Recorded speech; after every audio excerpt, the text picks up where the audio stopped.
নমস্কার বন্ধুরা, জিএচি কিচেন চ্যানেলে সবাইকে স্বাগত। প্রতিদিনের মতো আজকেও নতুন একটা রেসিপি নিয়ে আপনাদের সামনে হাজির হলাম। তো আজকে আমি রান্না করব আলু পনিরের ডালনা। নতুন আলু দিয়ে আমি পনির রান্না করব। বন্ধুরা দেখতে থাকো। তো প্রথমে আমি পনিরগুলো কেটে নিয়েছি। পনিরগুলো আমি অফ ক্যামেরায় কেটে নিয়েছি। তো পনিরগুলো আমি এবার ভেজে নেব। আর এখানে আমি পনির রান্না করার জন্য আলু কেটে নিয়েছি। তো এদিকে আমি গ্যাসের ওভেনে একটা কড়াই বসিয়ে দিয়েছি। কড়াইটা গরম হয়ে গেছে। কড়াইতে দিয়ে দিলাম আমি সর্ষের তেল। এবার তেলটা গরম হয়ে গেলে এর মধ্যে আমি দিয়ে দিলাম লবণ আর হলুদ। তেলের মধ্যে আমি লবণ আর হলুদ দিয়ে দিলাম, কারণ লবণ হলুদ দিয়ে আমি পনিরটা মাখিয়ে নিইনি, তেলের মধ্যে দিয়ে দিলাম। এবার আমি পনিরগুলো দিয়ে ভেজে নেব। তো পনিরগুলো আমি তেলের মধ্যে ছেড়ে দিলাম। এবার খুন্তি দিয়ে নেড়ে চেড়ে আমি পনিরগুলো ভেজে নেব।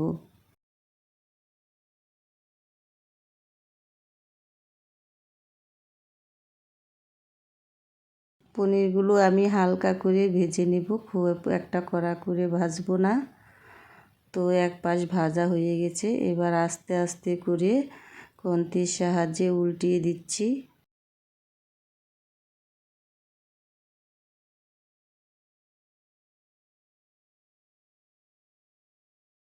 তো পনিরগুলো ভাজা হয়ে গেছে। এবার আমি তুলে নিচ্ছি।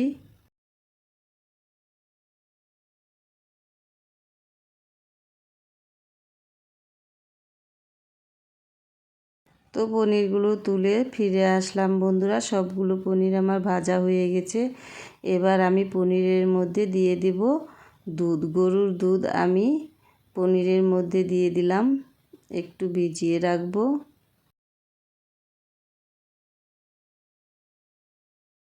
তো এদিকে আমি বেঁচে থাকা তেলের মধ্যে আরও কিছুটা তেল অ্যাড করে দিলাম। এবার আমি আলুগুলো ভেজে নেব। তো তেলটা গরম হয়ে গেছে, আমি আলুগুলো দিয়ে দিচ্ছি। তো আলুতে আমি হলুদ আর লবণ আর দেব না, কারণ তেলের মধ্যে হলুদ আর লবণ আছে। তো এইভাবে নেড়ে চেড়ে আমি কিছুক্ষণ ভেজে নেব। আলুগুলো ভাজা হতে থাক, আর এদিকে আমি একটা বাদামের পেস্ট বানিয়ে নিই। তো বাদামের পেস্ট বানানোর জন্য আমি একটা মিক্সিং বাটিতে দিয়ে দিলাম। তো এদিকে দেখো বন্ধুরা, বাদামের পেস্ট বানাতে বানাতে কিন্তু আমার আলুগুলো ভাজা হয়ে গেছে। এবার আমি আলুগুলো তুলে নেব।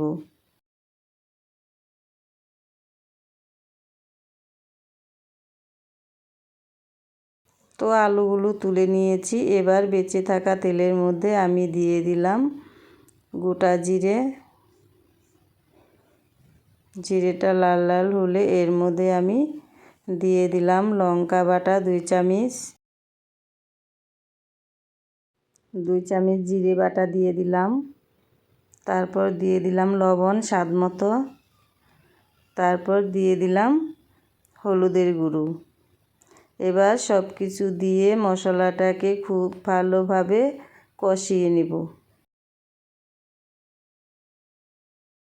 এইভাবে নেড়ে চেড়ে মশলাটাকে আমি কিছুক্ষণ কষিয়ে নেব। মশলা যত ভালো করে কষানো যাবে, মশলা থেকে কাঁচা গন্ধটা বেরিয়ে যাবে। এবার এর মধ্যে আমি দিয়ে দিলাম পেস্ট করে রাখা বাদাম বাটা দিয়ে আবার আমি খুব ভালোভাবে নেড়ে চেড়ে কষিয়ে নেব। তো মিক্সিং বাটিটা ধুয়ে আমি একটু জল দিয়ে দিলাম। এবার খুব ভালোভাবে নেড়ে চেড়ে কষিয়ে নেব। এইভাবে কিছুক্ষণ কষিয়ে তারপর আমি এর মধ্যে দিয়ে দিলাম টক দই। টক দইটাও আমি ফেটিয়ে নিয়েছি।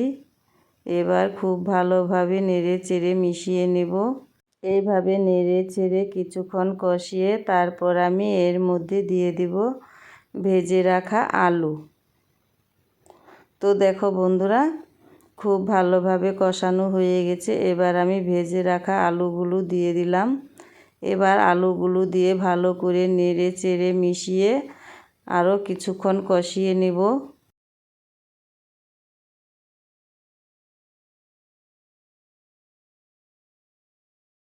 তো দেখো বন্ধুরা, খুব ভালোভাবে কষানো হয়ে গেছে। তো এর মধ্যে আমি দিয়ে দিলাম দুধে ভিজিয়ে রাখা পনিরগুলো।